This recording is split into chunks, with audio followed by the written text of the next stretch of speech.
Assalamualaikum warahmatullahi wabarakatuh.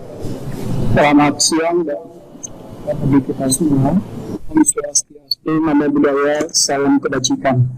Bapak Kepala BKN pada waktu yang lalu sudah menyampaikan bahwa BKN dalam konteks pelaksanaan reformasi guru, khususnya sektor pendidikan, BKN sangat mendukung penuh terhadap apa yang sedang dilakukan oleh Pak Menteri Nadiem Makarim, dan BKN tentu saja akan berkomitmen untuk memenuhi kebutuhan apa yang sudah disampaikan di dalam reform beberapa kali rapat pertemuan yang sudah dibahas sebelumnya. Untuk itu, sesuai dengan agenda yang disampaikan kepada Kepala BKN, kami akan tahukan bagaimana kebijakan terkait dengan pengadaan guru P3K ini pada tahun 2021. Mungkin langsung ke slide ketiga. Pelaksanaan seleksi P3K guru atau pegawai pemerintah dengan perjanjian kerja untuk formasi jabatan guru, pada dasarnya prinsip pelaksanaannya, terutama di dalam konteks pelaksanaan seleksi, akan dilaksanakan secara transparan, akuntabel, efektif, efisien, dan terintegrasi.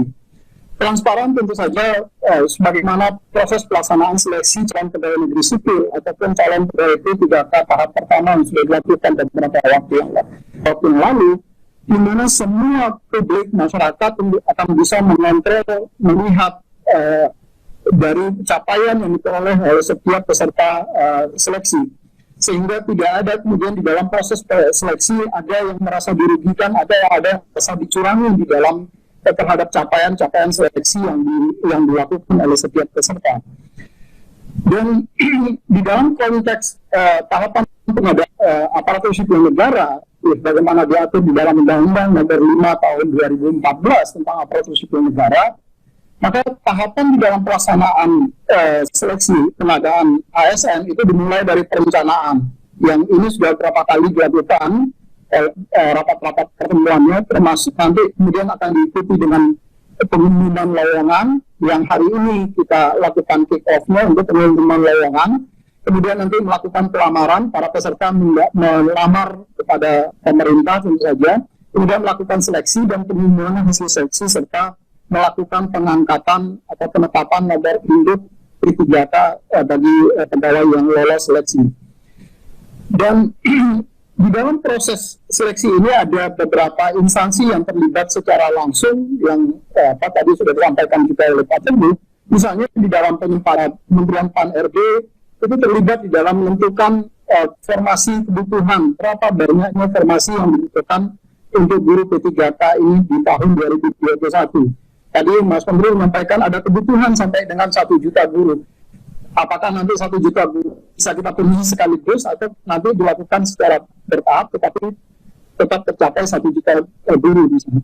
Yang kedua, karena nanti ada proses seleksi, maka tentu saja nanti akan ada passing grade, berapa tingkat kelulusan dari seseorang guru, sehingga kualitas seseorang guru seperti tadi diarahkan oleh sampaikan arahan dari Pak Wapres misalnya, ada beberapa kompetensi-kompetensi dasar dan kompetensi teknis yang dibutuhkan bagi seseorang guru, sehingga ke depan kita berharap bahwa kualitas anak didik kita itu akan jauh lebih baik.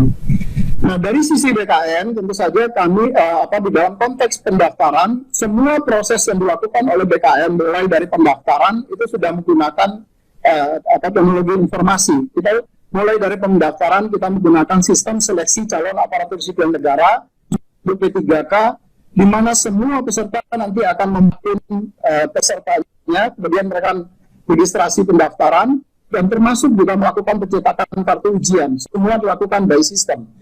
Data yang terdaftar, mereka yang mendaftar, kemudian datanya akan terintegrasi dengan data Bapedik untuk melihat, karena tadi dibatasi bahwa P3K guru ini, itu scopingnya dibatasi bahwa diprioritaskan untuk guru yang sekarang sudah menjadi honorer, yang dia datanya terdaftar di Bapedik, kemudian data yang guru yang sekarang ada di data PHK2, serta data guru yang sudah seleksi lulus PPG yang sebagaimana yang program sertifikasi yang dikeluarkan oleh teman-teman di Kementerian Pendidikan. Karena di dalam Undang-Undang ASN, Undang-Undang Nomor 5 Tahun 2014 juga yang berhak menjadi aparatur sipil negara adalah warga negara Indonesia, maka tentu saja nanti pada saat pendaftaran sistem juga akan terkoneksi atau terintegrasi dengan data Dapodik ya, data Dukcapil, sehingga kami memastikan bahwa semua data orang yang mendaftar itu adalah warga negara Indonesia. Nah, begitu nanti mereka setelah melakukan pendaftaran, maka data kemudian akan dikirim ke sistemnya Kementerian Dikbud, UNBK, Ujian Nasional Berbasis Komputerisasi. Semua proses pengiriman data itu akan dilakukan dengan menggunakan sistem. Jadi tidak ada data yang akan tercecer di tengah jalan. Begitu selesai pelaksanaan seleksi, maka nanti dilakukan pengolahan hasil ujian itu juga langsung disampaikan kepada BKN untuk dilakukan pengolahan nilai dan sekaligus melakukan penetapan NIP. Nah, di BKN sekarang ini kita tidak lagi melakukan mencetak dengan menggunakan kertas, tetapi semua termasuk penandatanganan untuk siapa saja yang lulus sudah menggunakan tanda tangan digital yang sistemnya dikoordinasikan oleh teman-teman di Badan Cyber dan Sandi Negara. Dalam konteks penetapan nomor induk pegawai PK nanti itu juga dengan menggunakan sistem informasi aparatur sipil negara. Jadi BKN termasuk nanti ke depan untuk melakukan unggah dokumen persyaratan yang dibutuhkan untuk pengangkatan seseorang menjadi calon pegawai negeri sipil ataupun calon pegawai P3K itu sudah menggunakan sistem secara keseluruhan.